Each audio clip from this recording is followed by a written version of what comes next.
Whatever happened to Jerry Glanville? Well, he spent this year working as defensive coordinator for Northwestern Oklahoma State University. For a Division II school playing in Alva, Oklahoma, the middlest of middle of nowheres, you would think having a former NFL head coach and one of football's most recognizable names be quite a coup, quite a catch. Then you check out Glanville's staff profile photo rocking his trademark black shades, you would have to assume this defensive unit would be playing lights out. Instead, those Rangers play defense with the stoutness of a matador's muleta. If you didn't know what that is, well, now you know. If we're being honest, Glanville probably only took the job for the media coverage.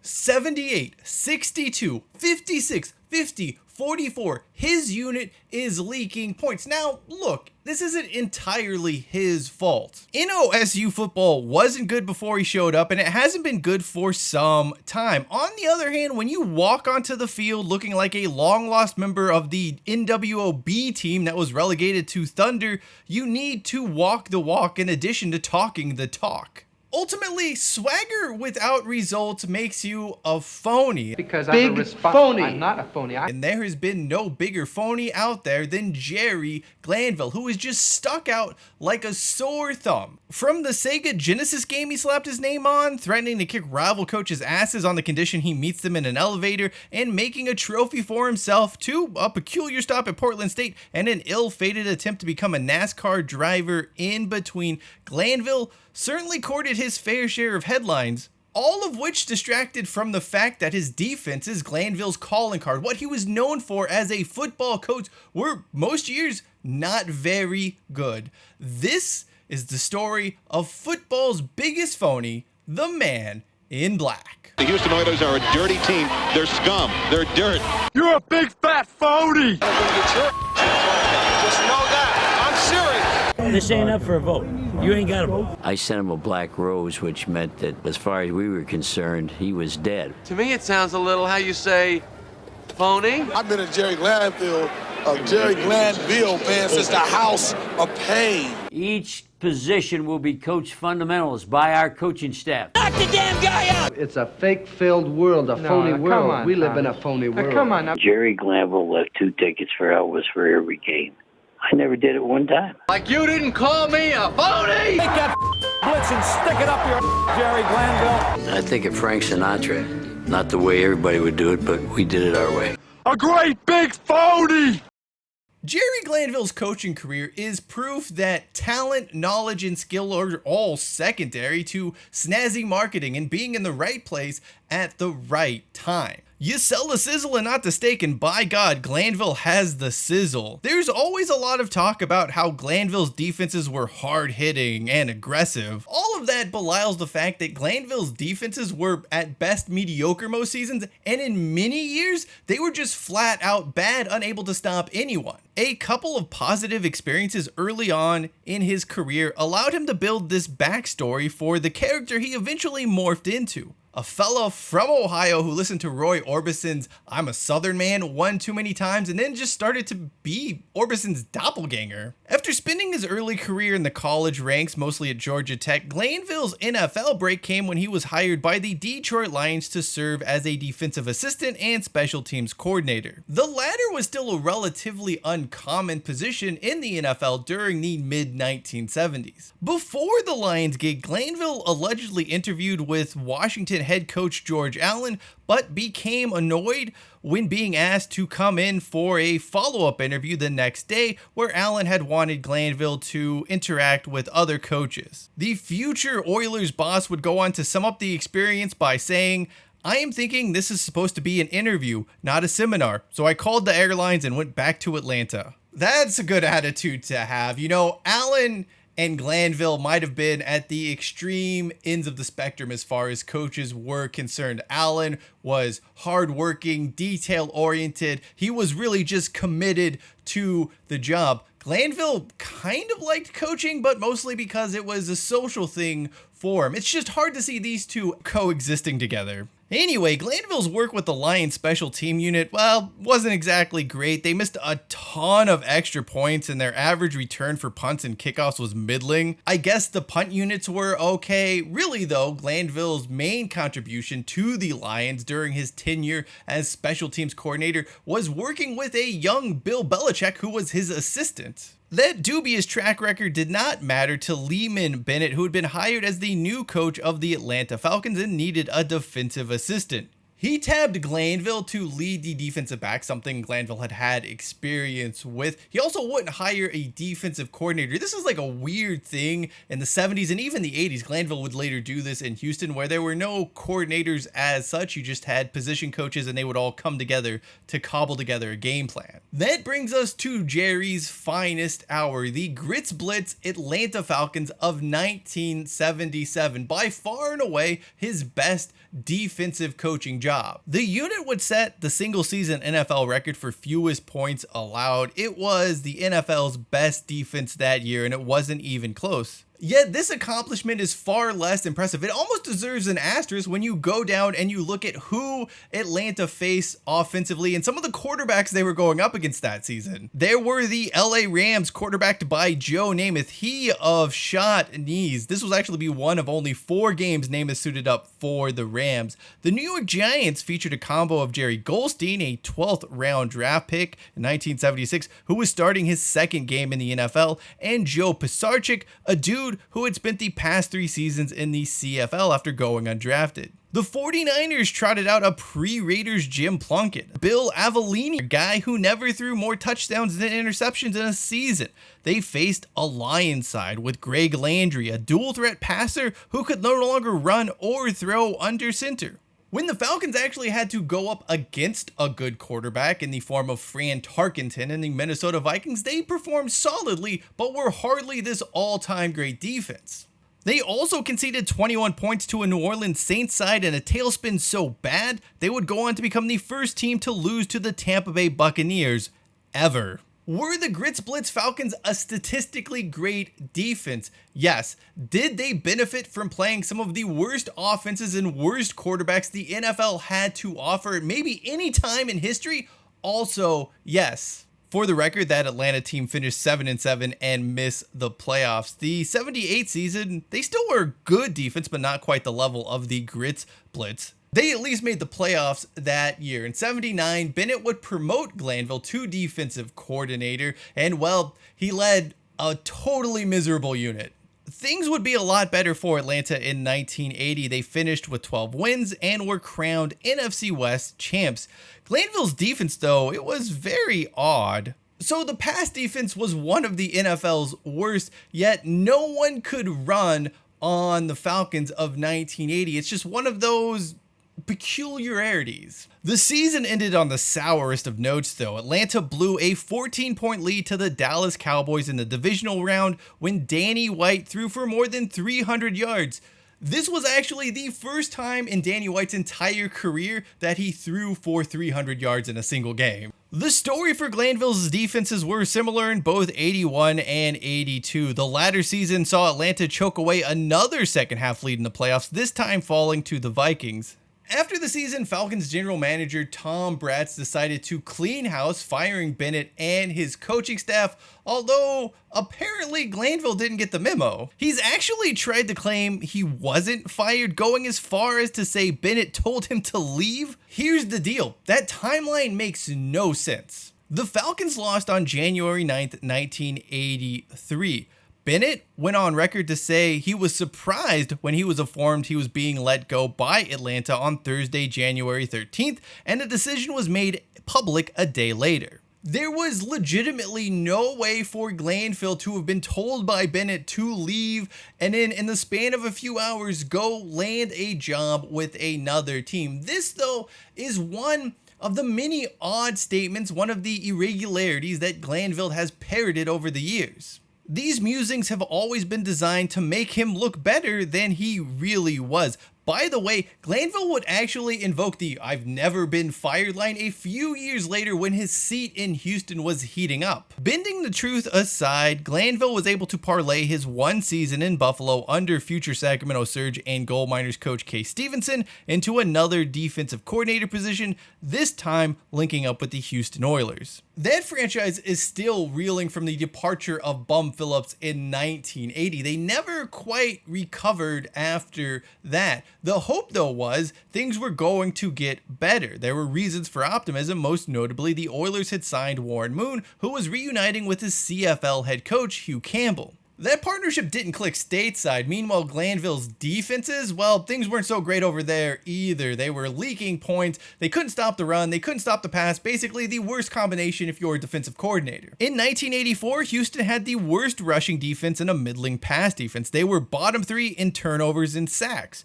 In 1985, the Oilers were still getting run through as if they were a banner displayed before an Aussie Rules football match, but there were some improvement in other metrics. Despite that reality, despite Glanville overseeing what by all accounts was a bad defensive unit, he would be promoted to interim coach after Hugh Campbell was fired with 2 games left in the 85 campaign. At this point in time, Houston was sitting at 5-9. Glanville, in his role as interim boss, presided over 2 more losses, including a fairly dismal 34-16 defeat at the hands of the Indianapolis Colts, who would go on to finish the year with a similar 5-11 record. Let's take a quick inventory of Glanville's career up until this point. Aside from being associated with the 1977 Gritz Blitz Falcons, his resume is not impressive in the slightest. Clearly, there is nothing here that would have led anyone running an NFL franchise to believe this was a head coach. Removing the interim tag seemed like a far-fetched proposition, until you realize the Oilers owner was Bud Adams. Glanville could always talk a good game, and in Adams, he found a patsy who would buy his shtick hook, line, and sinker. In fairness, Jerry Glanville was always Jerry Glanville, but as an assistant coach in the 1980s, no one really noticed you. They may have well been one of those NPCs on the sideline of Madden games in the 2000s. But as a head coach, there is a spotlight on you. And when Glanville got into that spotlight, he basked in it and he just began craving it more and more and more. That brings us to an odd 4-year spell in charge of the Oilers. If you look at his record, you'd think Glanville did reasonably well. His teams are fondly remembered for the House of Pain moniker. These good memories, these fond memories, though, they obscure the reality. The Oilers were a franchise that was a flurry of chaos. A chaos that would hold them back from being a contender in what has to be one of the AFC's weakest stretches. With the spotlight now firmly placed on him, Glanville did his best to make sure no one could miss him. He begins wearing black on the sideline because he thinks it makes him look cool. In all reality, though, what you see is Glanville morphing from a football coach into this character, into a caricature of a football coach. Glanville's constantly getting into it with officials, dropping one-liners in press conferences and while mic'd up on the sideline, and there's a lot of focus on getting his team to play dirty. So much so that the Oilers' panache for cheap shots and late hits and just really going out of their way to try and injure the opposition would draw the ire of just about every other coach in the AFC Central and really the AFC and NFL as a whole. Yet people always point to Houston's record to vindicate Glanville's approach. 1986 was a wash, but the team finished with a winning record in 87 and 88. They also won a playoff game in each of those seasons. But like most things involving Glanville, when you go beyond the surface, when you look at the full situation, when you get an idea of the bigger picture, a totally different reality emerges. Those House of Pain defenses were at best middle of the road. You hear the phrase opportunistic used to describe Glanville's defense, but quite frankly, there was just so much luck involved with those teams. For example, let's look at that 1987 playoff victory the Oilers recorded over the Seattle Seahawks. For starters, Seattle did not go into the game with its leading rusher, the NFL's leading rusher, in Kurt Warner. That vaunted defense also let Seattle drive down the field with less than 2 minutes to tie the game. Houston would need both the referees and the instant replay booth to miss what appears to be a fairly clear interception in overtime that would have given the Seahawks the ball in Houston territory. Interestingly, Glanville's rallying cry in '87 was, "We're going to San Diego being the site of that year's Super Bowl. Too bad those plans never materialized, and Houston was blown out by Denver in the divisional round. As bad as that was, it wasn't nearly as embarrassing as Glanville getting absolutely punked out by Steelers head coach Chuck Noll after a game between Pittsburgh and Houston. Noll was really upset about some of the dirty tactics Glanville's team had used, and he let the coach know about it. Guys coming over jumping people like that are going to get your just know that.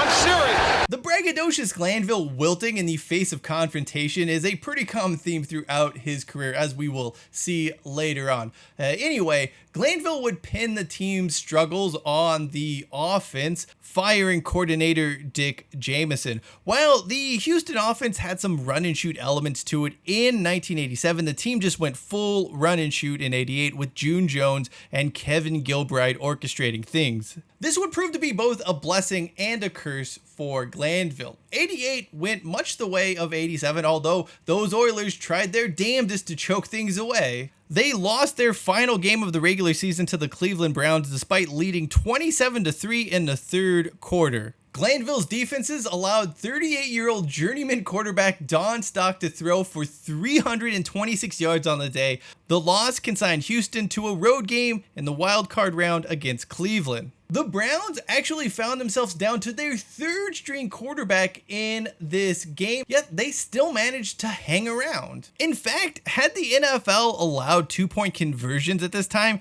Cleveland would have had a chance to at least tie the game instead of losing 24-23. The only reason the score was that close was because Houston committed 11 penalties, including 4 unsportsmanlike conducts and 3 face masks. The coach, by the way, just dismissed this as well. That's just AFC Central football. It's, I guess, penalty laden? I don't know. Anyway, the win would be for naught because Buffalo had no issues dispatching Houston in the divisional round. By this time, Glanville's shtick is played out across the NFL, and he's going to start facing some resistance within his own building. Houston Oilers general manager Lad Herzig, best known as the man arrested for crashing a wedding and yelling at them for being too loud, left the Oilers and was replaced by Mike Holovac. Glanville was miffed he was not given a bigger say into personnel decisions, something he would complain about throughout the 1989 season. Meanwhile, the old school Holovac wasn't exactly the biggest fan of the coach he inherited, nor did he particularly enjoy the antics Glanville would try to pull off at season's end. Despite the turmoil happening behind the scenes, expectations for Houston were very high in 1989. The AFC lacked a true dominant team, and the Oilers had become one of the best offensive franchises. They were known as this high-powered scoring force.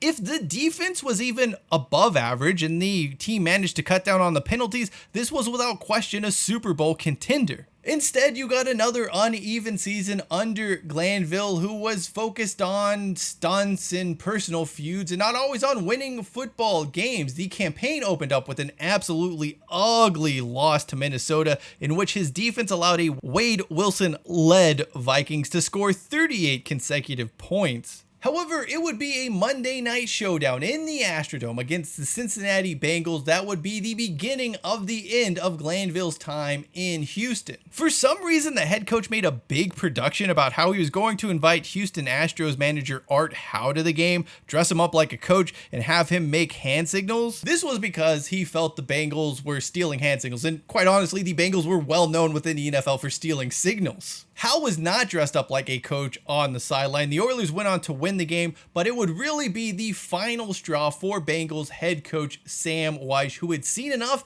and he was ready to extract some revenge. Before we get to that, there's something that must be said about Glanville, especially in this period of his career. Dude was such a narc. Anytime another team accused him of doing something or his team of doing something, Glanville would turn around and levy these same exact accusations against the opponent. Filthy football. This guy tries to blow his knees apart in the last play. That's what's going on.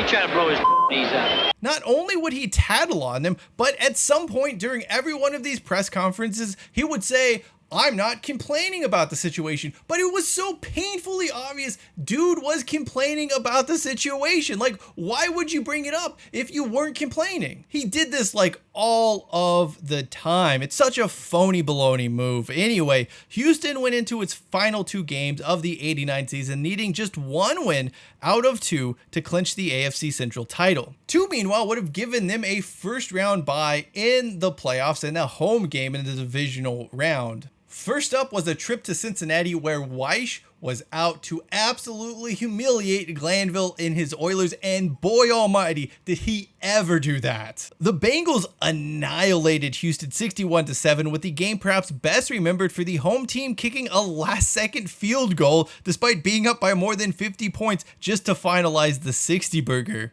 After the game, Weish absolutely unloads on Glanville, saying he was just a huge phony and that he wished there was a 5th quarter so his team could score even more points on the Oilers. It was just a legendary dressing down. Over in the visiting locker room, Glanville tried to downplay the beatdown. Then, back in the confines of Houston a few days later, he went on to tell reporters he'd love to get Weish in an elevator and kick his ass. The problem with all of this is that Glanville had the opportunity to confront Weish, to kick his ass right then and there after the game. The Bengals boss was looking for Glanville for that post-game handshake, which was going to be absolutely legendary. Instead, you want to know what Glanville did? Well, let me tell you folks, this is what a phony looks like.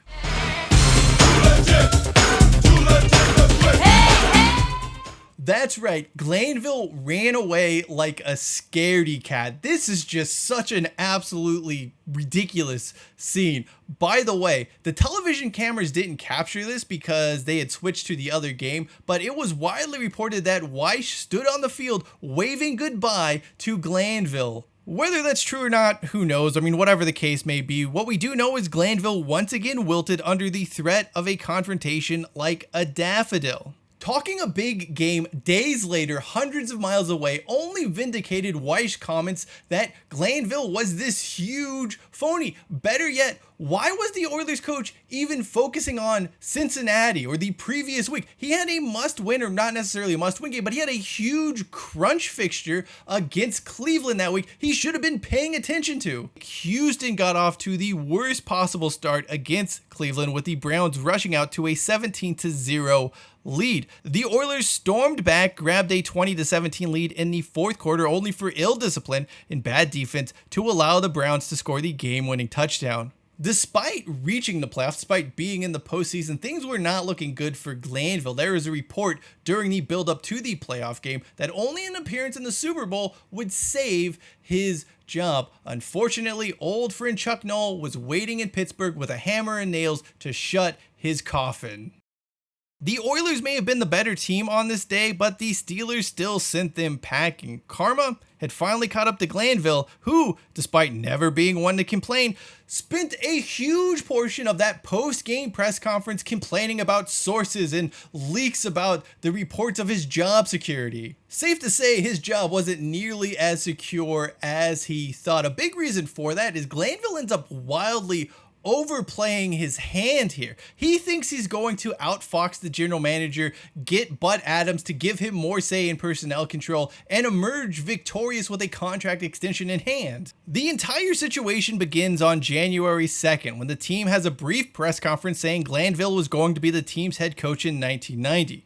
At some point after the press conference in that very day, Glanville approaches Holovac wanting permission to go interview for the open Atlanta Falcons coaching job. Owner Bud Adams may or may not have known about this, but the entire world would find out when photos the next day show Glanville at the airport heading down to the A. The coach took that meeting and then went back to Houston trying to leveraging a potential Falcons offer into that contract extension and into having more say in personnel matters. Adams and Holovac said no, at which point the coach opted to resign. Adams and Glanville then proceed to have this really weird media session where they're crying. It's all just super phony. Like, if Adams had wanted Glanville to remain as his head coach, he would have done that. Glanville had a contract. There was another year on it. And if Glanville wanted to stay and coach in Houston, he would have honored that contract. He wouldn't have went and taken an interview with the Atlanta Falcons in the first place. The entire situation is just contrived. It's so utterly fake. Before we move on though, let's discuss two of Glanville's biggest curiosities during his tenure in Houston. First,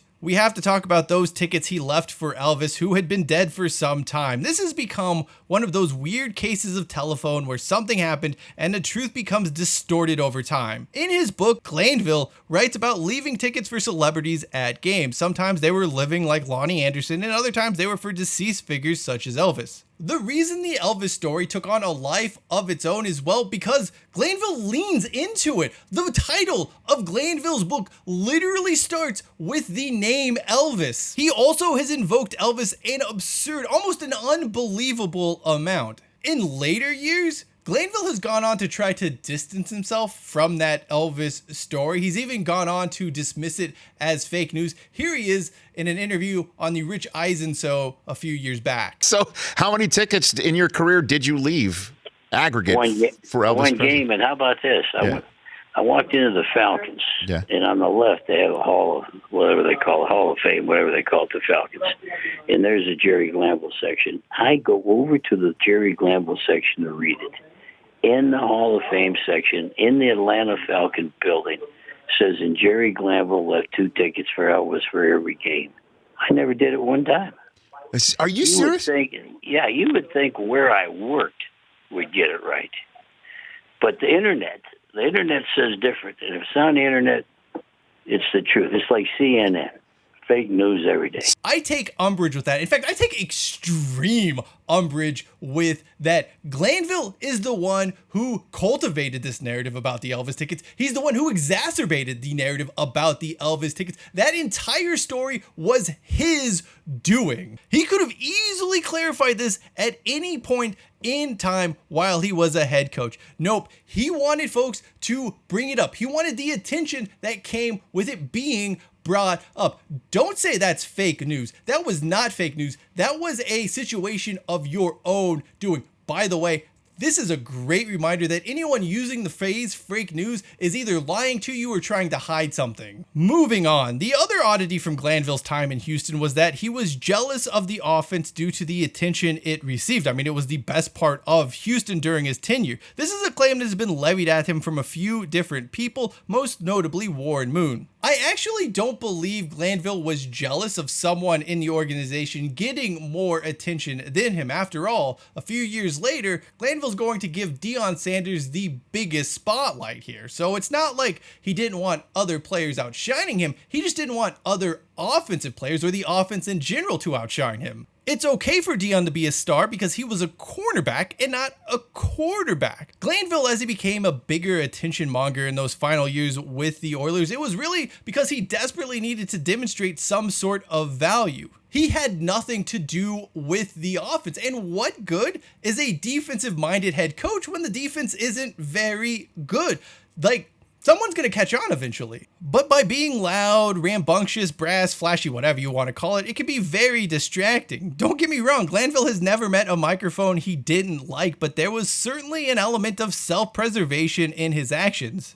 The Oilers were winning games in spite of and not due to his presence as head coach. To that end, though, he did manage to find another chump willing to give him a shot when the Atlanta Falcons named Glanville as their next head coach ahead of the 1990 season. It has been rumored that Glanville was instrumental in having the Falcons change from red helmets to black helmets, a move that still irks some to this day. It's inconclusive just what role he played in this. Everyone knows, though, Glanville was super into the color black, and the minute he shows up, the team changes from red helmets to black ones. I can't find anything definitive that says he's the one who pushed this, so you're going to have to draw your own conclusions there. His first year in Atlanta played out like his first season in Houston, where the team wasn't very good. He did make some notable moves, trading the 2nd overall pick, which was actually the 1st overall pick because the Cowboys took Steve Walsh in the supplemental draft, to the Colts for Andre Rison in their 1st rounder the following season. The Falcons also beat the Oilers in the season opener, so it wasn't a total wash of a campaign. Interestingly, his former Houston Oilers players went on record to claim the Atlanta Falcons, Glanville's new teams, played exceptionally dirty. This would be something that would dog him throughout his time in Atlanta. The 1991 campaign in Atlanta had all of the hallmarks of a Glanville winning year. A really good offense, a mediocre defense, and a lot of luck. Perhaps none more so than the tiebreaker the team held over the 49ers, who finished with an identical 10-6 record but spent the playoffs at home because they lost both matchups against Atlanta. The second contest saw Steve Young hurt, and the 49ers kicker missed 4 field goals in what would be a 3-point loss. Ungodly!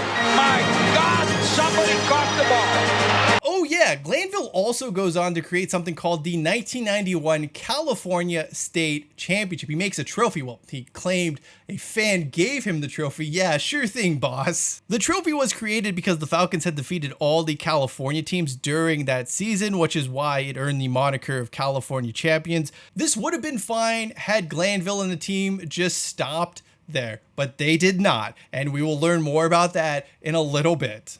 That was another case of false bravado from a Falcons team that, much like Glanville's Oilers sides, had a catchy nickname and a lot of flash. Deion Sanders, being friends with MC Hammer, saw them known as the too legit to quit side, and of course, Glanville had to be in that music video.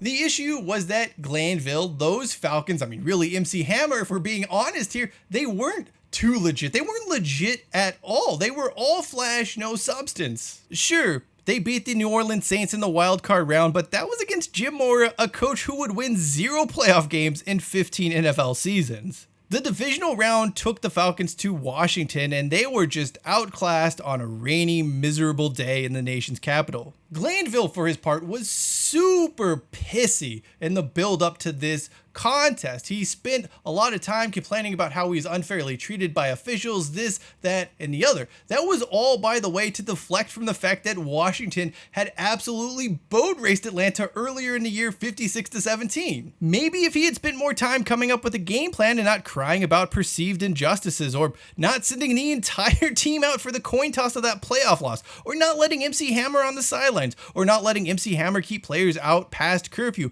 maybe then the Falcons could have been more competitive. The Falcons had some major expectations heading into the 1992 season. The team was moving into the brand new Georgia Dome, which blows my mind that opened in 92, like that late in the timeline. I'll digress there. For the Falcons, it was a big move, and the problem was that the entire operation under Glanville was just spiraling out of control. That probably dates back to 91, when he spent the entire year belittling Brett Favre because he didn't want the general manager to draft him and was trying to make a point. Glanville then spends the entire offseason attempting to trade Andre Rison, trying to drive in a NASCAR race despite being wildly unqualified to do so, and recording sound bites for what would become known as Jerry Glanville's Pigskin Foot Brawl. By the time that game would hit shelves in the 1992 holiday season, the Falcons were limping home with a 6-10 record, with the defense being atrocious. Highlights of this campaign include Glanville almost getting into a fight on the sidelines with quarterback Billy Joe Tolliver,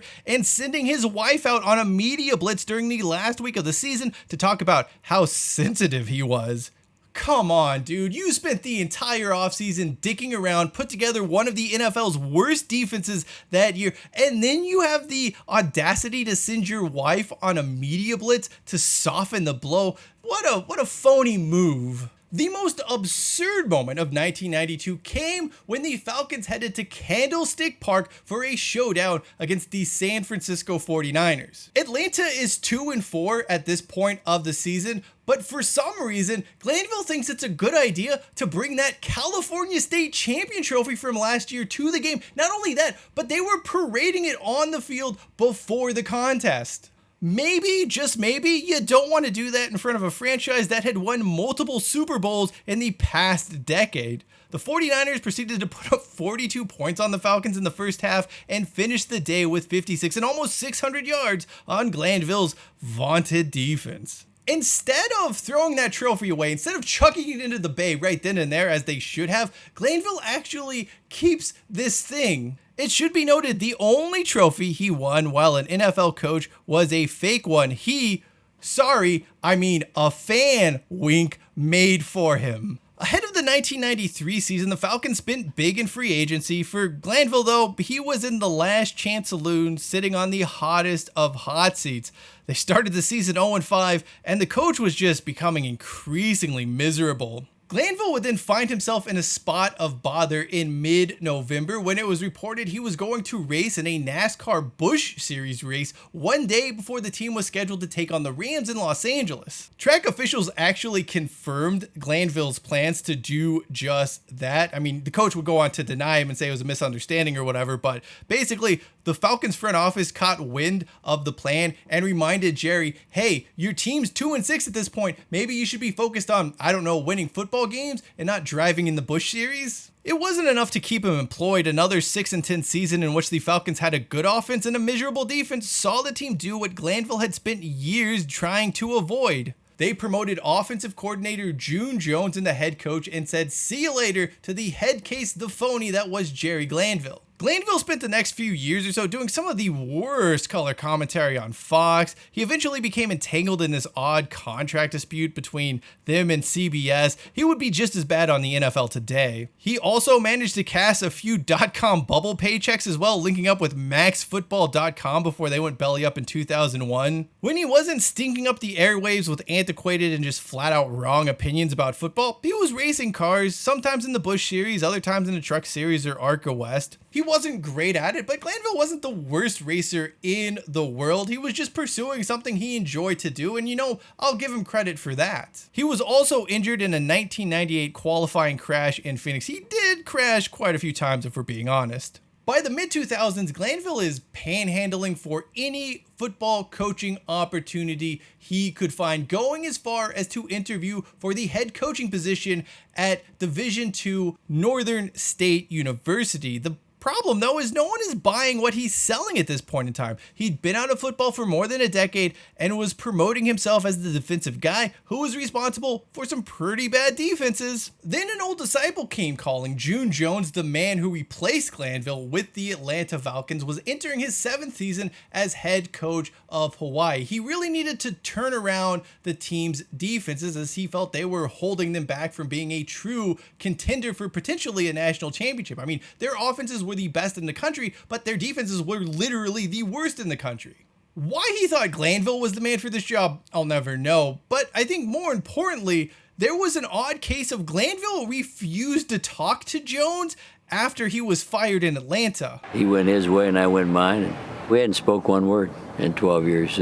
Come on, Jerry. It wasn't June Jones's fault your defenses were ass in Atlanta and your defenses were ass in Houston. Anyway, Glanville's first year as defensive coordinator at Hawaii, it was a total mess and they showed almost no improvement. Year 2 was statistically better, but like all things in the story of Glanville, context is key. Hawaii's schedule was much softer. A lot of the teams in the WAC saw offensive declines between 2005 and 2006. Out of conference, Hawaii played FCS Eastern Illinois, a bad UNLV team, and an Alabama side that was sputtering along under Mike Shula. With Glanville in his mid-60s, he probably felt a sense of urgency that he needed to land another head coaching job, that his opportunities to be a head coach were running out. That's when Portland State came calling. This was not an easy job. It was also one where expectations may have been higher than reality given what Pokey Allen and Tim Walsh had done with the program, even going back as far as Mouse Davis, the run-and-shoot OG. Ironically, Glanville brought along former Portland State headman Davis from Hawaii to serve as his offensive coordinator. The man, known as Mouse, had actually coached June Jones at Portland State many moons prior. Oh yeah, he does all of this in like March, which is kind of a middle finger to June Jones, the only person who was willing to give Glanville a coaching job in the first place. Let's not forget, Glanville gives Jones the cold shoulder for more than a decade, and this is how he repays him? Off the field, Glanville loved the attention he received in Portland. He was the belle of the Big Sky Ball. His presence alone saw Portland State somehow ranked 13th nationally in the FCS. The Vikings had been solid under Walsh. They were a very competent program, so I guess those voting somehow thought Glanville was the man to take them over the hump. I don't know what they were thinking here. Unfortunately, Glanville would drag the PSU football program down into the mud. He went 9-24 in his 3 seasons at Portland State, but 5 of those wins came against either Northern Colorado or Division II opponents. He resigned after his 3rd season with the Vikings, and since then, Glanville's just sort of grifted his way around the football universe. At one point, he was hired by Hartford for the UFL, but the team folded, and he was paid to be a lead consultant instead. Eventually, he ends up doing color commentary alongside Grant Napier for the Sacramento Mountain Lions. Thank Jesus I was not living in town for that experiment. We'll also always have this great promo of Jerry Glanville trying to sell Hartford. Hartford Colonial fans, now's the time. Everybody that came to the game last season, we had 15,000. Please come back and bring your friends. Regardless of how many you have, just think about bringing your friends to the game, making it special. We're going to try to be the hardest hitting team in pro football. Come see us. That room could not be more poorly lit. Why is he wearing sunglasses? Eventually, by the way, all of Glanville's jobs take on a similar path. Someone hires him, he does a bunch of media interviews where he would focus on things that happened like 20 years ago while promoting the new leaguer team for a few seconds. Then his defenses would take the field and at best be mediocre, and at worst they were just simply atrocious. Hamilton Tiger Cats, Tampa Bay Vipers, the Spring League, and now at Division II Northwestern Oklahoma State University. At this point, no one is hiring Glanville because of coaching ability. They hired Glanville because of his ability to garner attention. But even that attention, it's not even that much, because when Glanville's doing these interviews, he'll spend like 20 minutes, 10 minutes talking about himself, and then there'll be like a quick blurb about whatever stupid team or league or whoever he's with. It doesn't make any sense. Interestingly, people have continuously rushed to make excuses for him over the years. Oh, Glanville, the team wasn't set up for Glanville, or this, that, and the other. They, of course, are the ones who were blinded by his flashiness and his stories. In some cases, the argument is that he made football more interesting or that he was a good person. Whatever the case may be, though, it doesn't change the fact he wasn't a good football coach. At some point in life, you need to do your job and do it well.